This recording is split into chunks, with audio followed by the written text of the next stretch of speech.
Are you looking to put your products in front of millions of customers? Then Walmart Marketplace is for you. With more than 120 million unique monthly visitors according to Comscore, Walmart Marketplace is one of the fastest growing e-commerce platforms. Join today and gain instant access to millions of customers from one of the world's largest retailers. Go to marketplace.walmart.com. That's marketplace.walmart.com. Welcome to Ecommerce Conversations, a weekly podcast from Practical E-commerce, hosted by entrepreneur Eric Bandholz.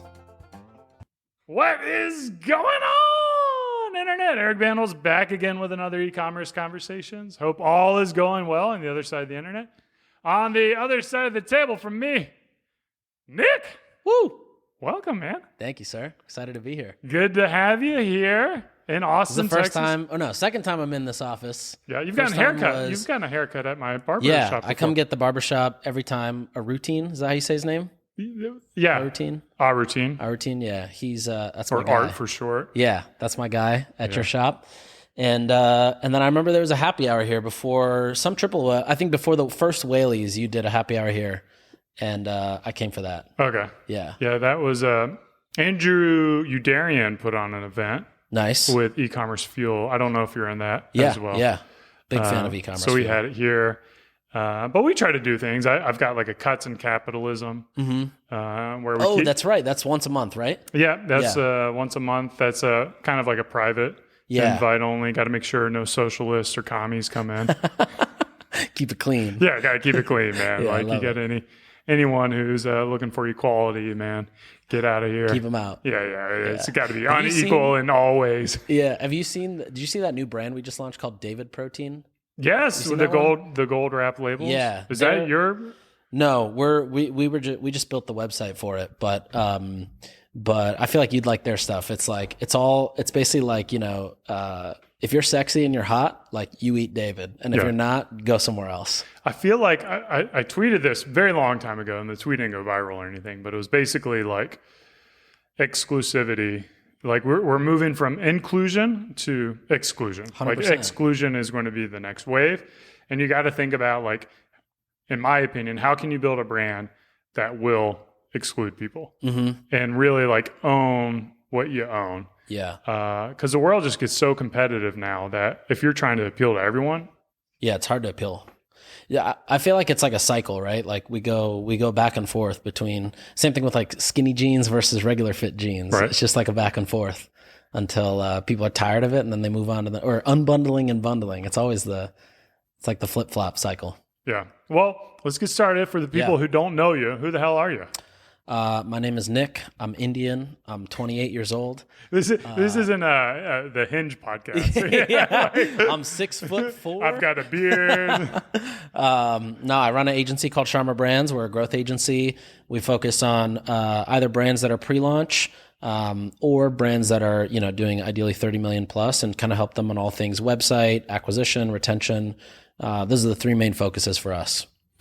If for our listeners who have been listening to all the recent episodes, my last episode was just on wrapping up our ADA lawsuit with my lawyer. We kind of talked about that. You've seen a lot of your clients have to deal with that as well. Do you see like 100% of them settling, or? Yeah, almost all of them settle. I want to say one of our clients has an internal legal person, but most of them just have law firms, and they end up settling anywhere from 5 to 15K cash, which, not ideal. But yeah, that seems to be the name of the game. A lot of it's like website stuff, like, this email pop-up gave me a seizure.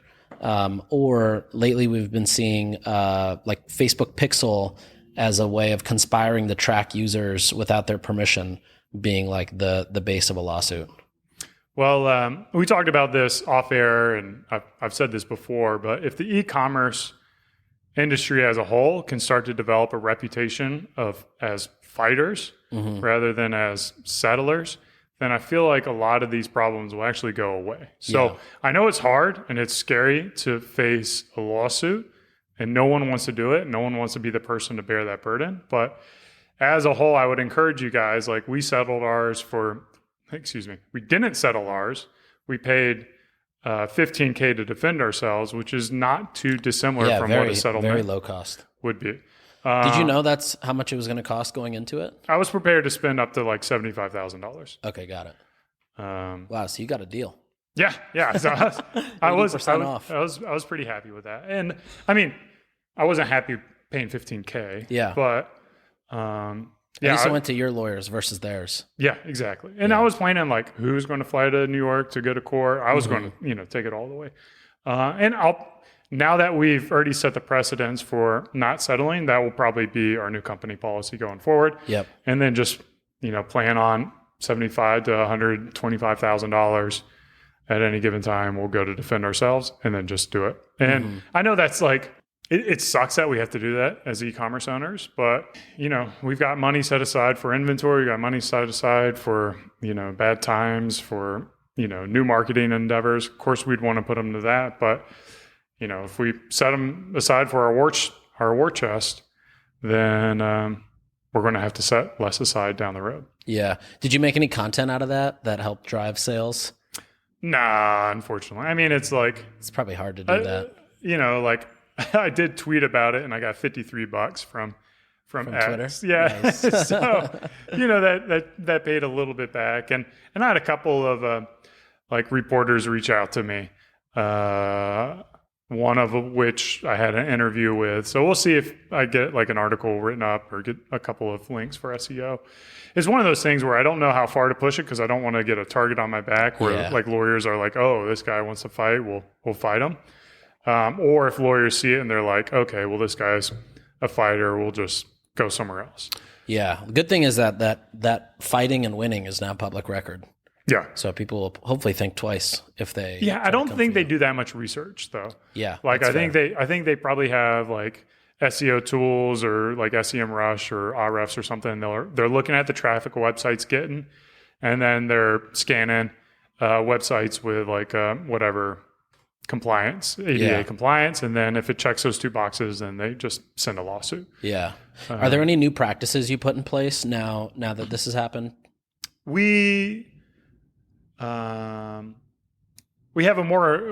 wrote down our SOP for how we manage our website and how we update it, and kind of like our policy for whenever we make an update to the website, here's what we're going through, here's how we check it, here's how we audit it to make sure that it is usable with screen readers or with keyboards.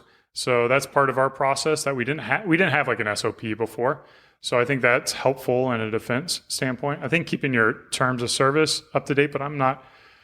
The minutia of the law is burdensome to me. So I think we do a pretty good job keeping our privacy policy up to date. But I've kicked around the idea of doing a pop-up where they agree to the terms, which gives you a lot of power to effectively go to arbitration first. Because if they accept the terms of service to come to your website, then the terms of service will be written out that, hey, we do arbitration in Texas or whatever. And then once that happens, they have real costs coming out versus their time. Right. So that's one of the ways that you can kind of like mitigate against it. But regardless, you're still going to have to get a lawyer, you're still going to have to fight it. So that's a tactic to do.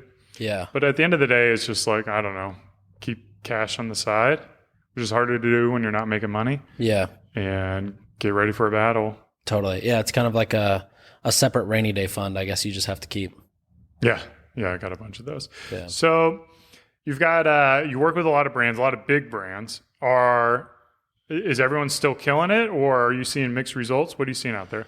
Definitely mixed results. I'd say the ones that are killing it are the ones that have like good brand recognition, or are, so if you see the logo, you kind of recognize it, or if you see an ad, like you'll feel something.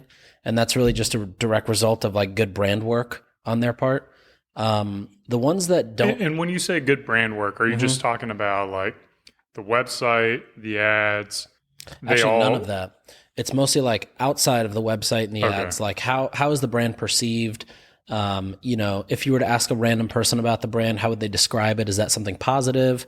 Brands that tend to play a lot in the world of creators or influencers do well. Basically brands that are like, they've clearly spent time building the brand, not just running ads and kind of focusing on performance. Those are the guys who are actually in a good spot right now. The ones who have kind of been solely focused on performance, no matter how big they are, like we have a client that's doing, probably $100 million, but it's really been built off the back of Facebook ads. They're still having a hard time continuing to acquire customers now. So how are these other brands building the brand? Like through what channels are they getting? So a lot of it is figuring out how to assimilate within culture. And that could be, one brand does it by really good product placement on TV. Another one does it by, sending out, 2,000 to 3,000 products a month to creators that are constantly just posting and talking about it. Another one would be like building out events nationally. Another one is, they have like YouTube influencers or content creators as kind of their face of the brand. And so any sort of content they create is a direct result of driving awareness for the brand. And then some, like even Austin-based Waterboy, like they do such a good job just building brand through TikTok or creating the short form content that does really well. And then when they run ads, like people know the brand or they recognize the brand, they have a feeling associated with it. It's not like they see the ad and then they have to go learn the brand and then kind of get in the funnel that way. The brands that are definitely struggling from what I see are like sub $10 million and don't have that kind of like brand awareness or like practice of creating content, being out there, even if it just means like, getting people involved in the community side of the brand or just like, are people excited when they see the brand name? Those guys are having the hardest time getting either A, past like a certain spend threshold where CPAs are efficient, or B, just entirely past like that $10 million mark. And it's really tough now to just do that on paid media if you don't have phenomenal product market fit.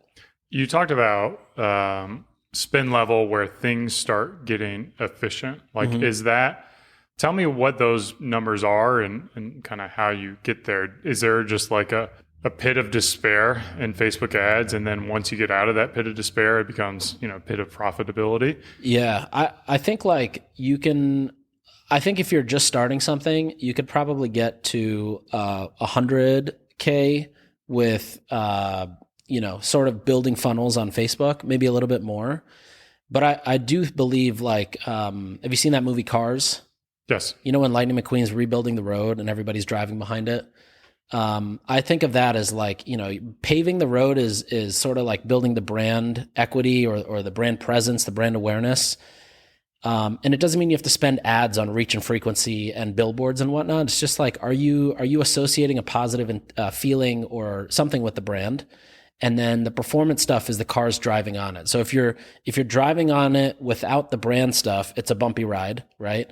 And you sort of pay for that delta in a higher CPA versus the other way around. If you're like, even this brand David we launched, they did such a good job, right at launch, getting a ton of content creators to talk about it, to post about it, to try it. They seeded a ton of product. How did they do that? Just reaching out? Reaching out. Yeah. Did they have those relationships ahead of time, or like how many people, do you know how many people are replying to their messages? No, that's a good question. I'm not sure like the exact conversion rate numbers, but a lot of it from what I know was like cold reach out and basically like, hey, we've got something new. I think novelty is also a part of that one because it's 28 grams and 150 calories. But like they, to me, did a really good job launching. They launched the brand. It was branded really well. The site converts extremely well. And they also launched on TikTok Shop, which was interesting, on the same day with a flash sale. So they got a bunch of social proof in the first, 48 hours on TikTok Shop, which definitely helped too. But yeah, they pretty much just like flooded the market with creators. Then they also had a few big podcasters kind of mention it. I don't know if that was paid or if that was like something before or relationship based, but yeah, that's a really good example of a brand that like kind of launched, built that awareness, and then I don't even know if they've turned on ads yet. Jolie, that showerhead brand, is another good example of that. They spend a lot of their marketing budget on content creation, and then more so like natively fitting content, as I call it. So basically taking creators that create the stuff, and then they just run mostly that stuff as their ads, whitelisting people. And then they run some like light retargeting stuff on Meta to capture the demand. So you don't know if a lot of this stuff they're paid content creators. Yeah, I know on the Jolie side, like their 17,000 pieces of content they've gotten this year, those are pretty much just like sending product out and people get excited by it. Okay, so they're sending out 17,000 product. Yeah. And we're in end of September. Yeah. I would imagine maybe more, maybe 25,000, because 17,000 is the content they got. Yeah. So that's crazy. So how many months are we in? We've done 9 months. So that's just under 2K. 2,000 a month is what they're sending out. So if there's 20 working days, that's 100 a day, at least 100 a day, maybe 200 a day, something like that. Yep. That they're sending out. I wonder how they're finding all those creators. Are they sending them to the same creators over and over again, or? No, they're all different. Their whole philosophy is like, a creator is not necessarily defined by number of followers, but more so like, do they look like they influence even their friend group or a group of people around them? And I'm not sure how creators are getting in it. Maybe they just like apply to a link or DM them on Instagram and ask for it. But they're fairly generous with their like program there. Yeah. So like, do you know if they have to have any threshold, like 1,000 followers, or? Yeah. From my conversations with them, there's no threshold. No threshold at all. Yeah. It just looks like they create interesting content that people engage with. Create interesting content, and looks like they definitely have some form of influence over a friend group or someone. Okay. I wonder what that interpretation, or like, how do you communicate that? Because that's such a vague thing to say, like some form of influence. Like if I hire someone to manage this program and I tell them, we'll talk about this in a little bit, maybe like hiring offshore. So I hire someone offshore. I'm like, they need to have some form of influence. Mm-hmm. How are they going to know that or understand that? Like, what is that going to look like to them? That's a good question. I'm not 100% sure on those specifics. Okay. Yeah. So you just got to figure it out if you're listening. Yeah. Yeah. In fact, you could probably try to reverse engineer the patterns by just seeing like who's posting about it. TikTok is probably the easiest place to go look. And do they ask them to hashtag them or tag them, or like? No, I think they probably tag them, but I don't think there's any hashtag. They're pretty free with their guidelines around posting too. Okay. Yeah. And then, because that's something that I want to implement. I feel like that's a good way to start to build that brand, that reputation among people who have influence. Mm-hmm. I know Vessi, the footwear brand. I don't know if you're familiar with them. Yeah. They would like target cities and find those influencers, micro influencers. Maybe they influence like 10 people. Yeah. But it's one of those things like if you have a runners club, like Dennis Hegstad starts a runners club, you give him the Vessis and he's running in it, and then all the other guys start buying them and running in them as well. Yeah, I remember him talking about that. He was like, we try to find the most influential people within friend groups, and that was like one of their strategies. It's also just a fascinating. It's funny, like even with your business, like the non-scalable, like the hard stuff is eventually what does build brand and excitement and demand versus just like, oh, let's turn on ads and see what happens. I wonder like how do you identify, just from me thinking about it now, like how do you identify the most, like you don't know these people at all. Yeah. You don't know that friend group. Like how do you identify the most influential person? It seems like an incredibly challenging thing to do. Yeah. Like as I'm thinking about it, I would basically just scour through Instagram and look through engagement, or, you know, kind of try to find patterns within comments amongst friend groups. But it's definitely also tough because, you know, a lot of those people are probably private, I would imagine too. Right. Yeah. Not sure how they do it. We'll have to get Ryan on the podcast to talk about it. Yeah. Pick their brain about that. It would be, I think the only way that's going to work for a lot of brands is if you have a high margin product as well, like to be able to gift out. And I think 20,000. To Jolie's, to their, you know, advantage, like they've got a huge subscription model with very low churn. And so I think for them, the math definitely works out because so is it like a filter? Yeah, a filter you change every quarter. Yeah. Yeah. So every quarter, a filter gets shipped, arrives on your doorstep, and then it takes like 10 seconds to swap out. Yeah. And then you don't think about like with ours, you've got to think about, is it out? Is it not out? You'll know specifically when I'm out, and you're like, well, I don't want it until I'm out. Right. So they kind of use it till the end. Whereas a filter is like, you have no idea. Yeah. It's just a new one comes. All right. Put a new one in. Right.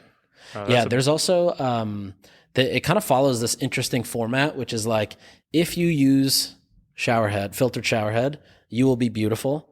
And if you stop subscribing, like you're going to go back to your old self, which no one wants to do that. Right.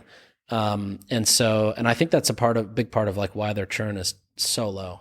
Well, this is a little bit off topic. I want to say, like, if you have any kind of success in life and you don't have a water filtration system in your house, not even like a filtered shower head, like you've got to get a water softener, and then you've got to drink RO water, reverse osmosis, out of the tap, because like, this is a little bit of my conspiracy theory right here, but like the water from the tap is literally poison. I agree. And then from a showering standpoint, like from my perspective and the products we produce, like when you have a soft water system, it is incredible. It's so much nicer experience. Even if you don't look prettier, just how the product glides off your hand. Yeah. You don't feel irritated. It's not rough. Do yourself a favor right now. Find your local like water filtration system and get that integrated into your house. I agree. I think tap water, I fully think tap water is poison. Yeah. And I think tap water is, this might sound conspiracyist, but like, I think it fully is a huge cause for a lot of like mental health issues, a lot of physical exhaustion, a lot of people who get tired early. Well, like fluoride literally makes you stupid. Yeah. Yeah. Like it's dumbing you down. And to your point about the products, like your skincare products, your beard products, like all of that becomes 10 times more effective when you have better water that's cleaning the skin right underneath. Right. You spend hundreds of dollars on your sometimes per skincare month. Yeah. Yeah. And then you're not pairing it together with a nice water system. Right. Yeah, fully agree. It took me a long time to get my first one. So like I've only been running it for like a couple of years. Yeah. So I've got to still got to purge out a lot of that. I'm a huge fan of filtering water everywhere. Like I refuse to drink tap water. Yeah. Everywhere I go, it's like, all right, where's the bottle? Give me a bottle of still, please. From a glass bottle. Yeah. Ideally from a glass bottle. Yeah. Richards, big fan of Richards for that, or Saratoga Springs. Yeah. So let's talk about getting back to e-commerce. One of the things I wanted to talk about is site design. And what are you seeing today that seems to be converting well? How should people be building out websites? The things that I would think about is like, how important is speed? How important is, like the page layout? How verbose do you want it? Is it more of like an SEO play, or is it more of like a conversion play? Like, walk me through kind of some of the best practices. Yeah. I mean, speed is still like the biggest part of it. If you have a slow site, then you're definitely losing people along the way. Outside of speed, I think UX is huge. I always tend to think about sites as a store. So if you walk into the store on South Congress, what do you want people to see outside as they're about to walk in? So that's like your homepage hero. What do you want people to see as they're getting into the store? That's kind of like your collections page. And then when they approach a product, that's your PDP. And, a lot of people tend to think of CRO as like, all right, let's change colors. Let's swap the buttons. Let's change the text here. I'm a huge fan of like the education gap. Like I think a big part of CRO is just how do you make people feel like they'd be stupid to not make a purchase of a certain product.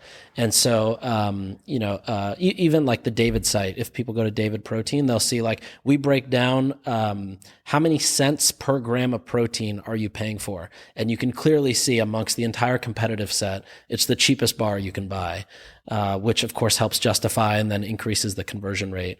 So what does that look like? I don't have the product page pulled up. Maybe people listening can pull up David's website. Do you know the URL? Yeah, davidprotein.com. Okay, so you go to davidprotein.com, you get on the PDP, you've got an image, and then let's say it's, what do you buy, a box of 12 or something? Yeah. Okay, so you buy a box of 12, let's say it's, what is it, $36 or something? Something like that. It's like $4 a box, I think. Or $4 a bar. $4 a bar, then you're at $48. Yeah. And then would it be like right underneath the price you have like 10 cents per gram of protein or whatever that price is? Yeah. Okay. So it's 12 bars per carton, $39 for the box, $35.10 with subscription. And basically right above the CTA, we've got 9 cents per gram of protein, which that little addition of measuring something is huge. Like if you have, if you're like with Beard Brand, you could talk about how many cost per day. Yeah. Right? So we just rolled that out. Like if you go to Beard Brand now, literally we rolled that out last week. So it's like 40 cents a day or whatever. Yeah. It's 4 cents a day. It's perfect. It helps especially with guys, it just helps people quantify something very simple. But that seems like a hard one, like price per protein. Yeah, well, I'll show you. If you see this comparison chart, this is just on the PDP right below kind of the fold, but you can kind of see like the price per gram of protein in a competitive set. And then you can even see other options around density of protein or calories to really just get like a macro view of why is this bar better. And it's kind of like this specific version was our kind of take on a different version of a comparison chart for the brand versus just kind of keeping like a standard comparison chart, which would do a similar thing, but I think the UX here is a little bit better. So you intentionally bring in your competitors. Correct.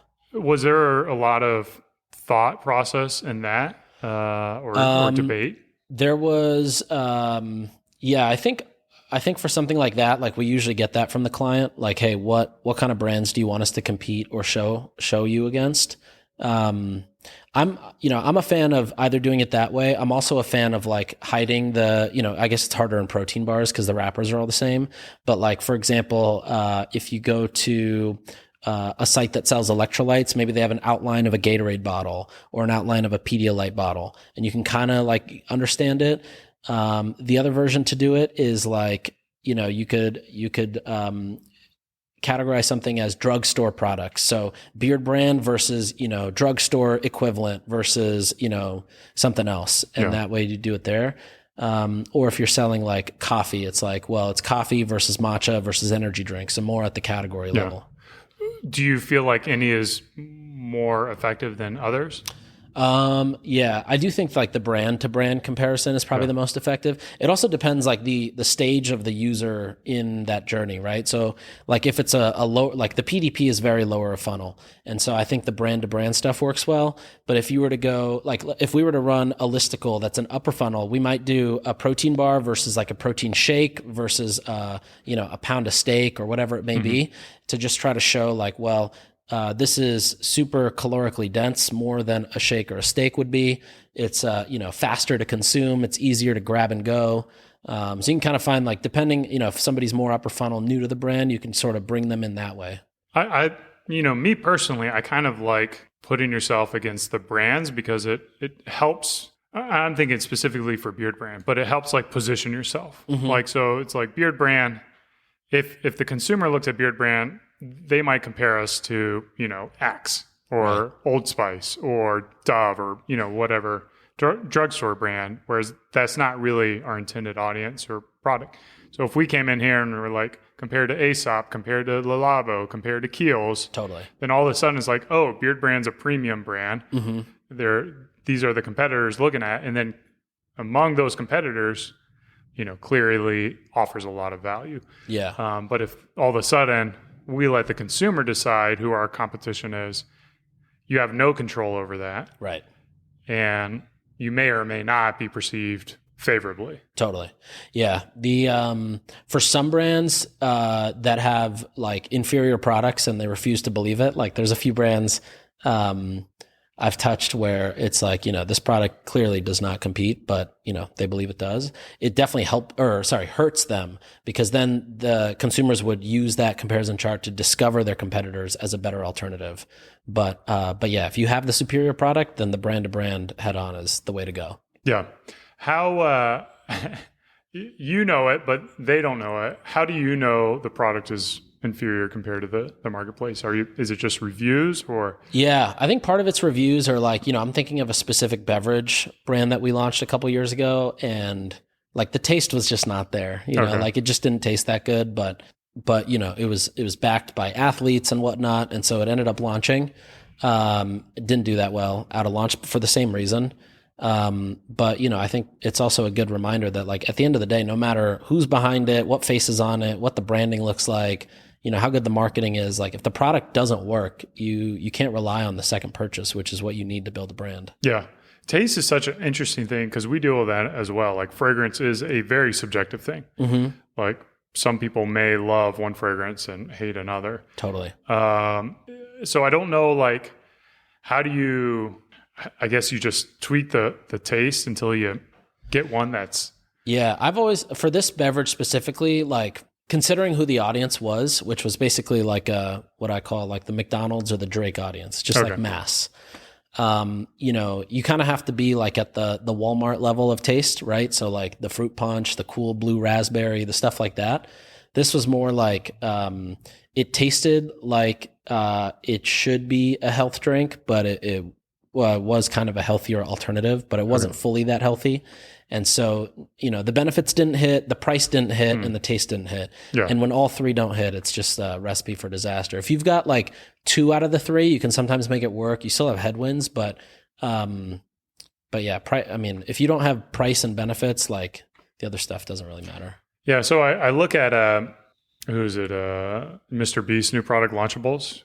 Yeah. Have you been following that at all? Yeah. Because he's been getting a lot of flack about that product. What do you have any take on that? No, I mean, I'm curious to see what happens. I think it's in theory, it's a good idea. Like take 2 of the largest creator brands that are driving so much demand amongst the same demographic and, partner up on a product and innovate on something that, hasn't been touched or competed against in so long. But the execution I think he's mostly getting flack around ingredients and the quality of the foods. Which again, I know that like for them, their whole thing is appealing to that Drake or that Walmart audience. But yeah, it is interesting too, because like at the same time, no one's pushing back against Lunchables, no one's pushing back against Hershey's, no one's pushing back against all these other companies that have been around.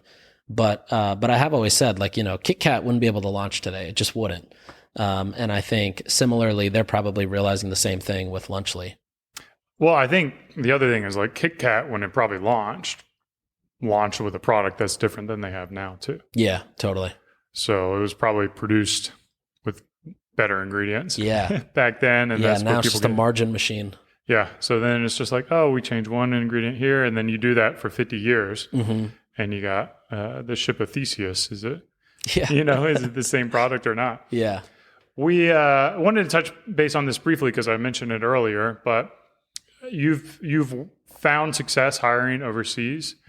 Do you want to share some of your quick tips on how to find, attract talent, and manage that relationship with talent from all around the world? Yeah. So I've used an agency to do it, which kind of acts like a PEO, which means I pay them and then they pay out the team and manage all the payroll, the benefits, all that kind of stuff. So we've used Oceans to do that. And basically the best way to... Oceans.com or... oceanstalent.com. Okay, Oceans. The best way to do it from what I've seen is... So online, there's a misconception that like, you post this job posting and right away you find somebody who's a great VA. And I've done that with a few other services and didn't really find much luck. And I think part of it was I was onboarding them properly. I was going about from the beginning, I was going about the process wrong. It was like, I fill out a form on a website and say, this is what I want. This is what I'm looking for, send me talents to screen. Whereas, when I have recently successfully started doing this, it was almost as if we were hiring in New York City, right? So let's put up a job description. Let's write out what are the KPIs this person needs to hit or the results that they have to hit in order to be eligible for a promotion. And then work backwards from there in terms of what kind of skill set do they need to have and everything else around that. So for example, the first person I hired in Sri Lanka was my assistant, Ramiz. And for that posting, it was everything from, like I would say, this is the type of itinerary I need when I travel. And I wrote out exactly how it should be done to, I need full inbox management, which looks like this. I need help, I need somebody who's got iMessage because I need to be able to add them into group chats and help coordinate things there. I need somebody who's okay working late on a Friday night or a Saturday night or has to jump on a Sunday. And all the other things involved, and then basically put together this massive kind of job description. And then I hand that over to Oceans and then they go recruit based on that. So, Ramiz, for example, was the head of e-commerce at Ogilvy in Sri Lanka. And so one of the things that I told Oceans was, look, I need somebody who understands the context of advertising, marketing, brands, et cetera. I can't have somebody who is just known for data entry to be my assistant. And so we've kind of followed that similar playbook where basically write the full description, include all the results and any sort of like random things, like, having an iPhone.